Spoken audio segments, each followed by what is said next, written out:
Avokat, mëngjes. Si je? Mirë? Si kalove? Asnjë as ju? Shkemi. Mirë? Visi nga bizyra?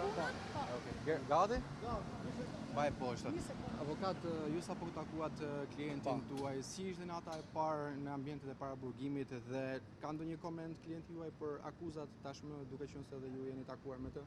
Shiko, ky është një takim i parë i cili përgatitemi për procesin që është në ditët e afërta lidhur me verifikimin e masës dhe kushteve të masës sigurimit që është aresti në Burg.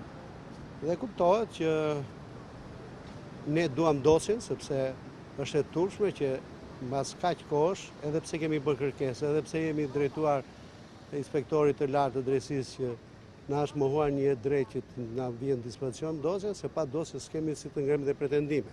Natyrisht, i mbrojtur prej me zoti Agaci pretendon që është jashtë çdo ngarkese juridike, për shkak sepse ai pretendon, dhe kjo është një fakt, që ai nuk ka prekur financat publike, sepse nuk është dhe nuk ka qenë asnjëherë në funksionet e autoriteteve që menaxhojnë financat publike, nuk ka hyrë as në tendera, nuk ka marrë pjesë.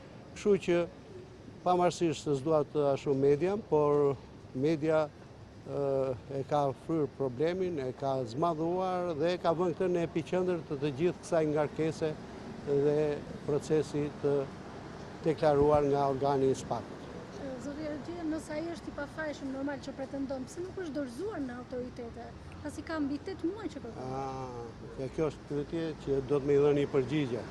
Problemi është sepse këta të fusin në burg, pasaj e di atë historinë që të marrin këtë, presin këmbën, pasaj ta numërojnë, ke apo si ke 2 këmbë. Kupton apo jo? Dhe kjo është një praktikë e vendosur që në fillim të fusin në burg, pasaj bëjnë hetimet.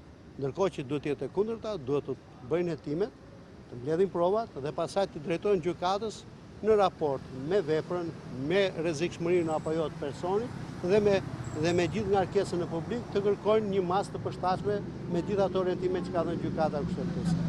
Gjia, pak kohë më parë, kur ishte në një prej seancave gjyqësore, ju deklarua që klienti juaj ndodhej jashtë vendit duke nënshkruar një kontratë biznesi. Si ka ardhur në Shqipëri? Ka ardhur në mënyrë ilegale? Po patjetër, do ketë jo në mënyrë ilegale, apo unë pretendoj dhe i shkoj gjithmonë rrugës ligjore që do ketë në atë rrugë që kalojnë, në atë rrugë do të ketë ardhur.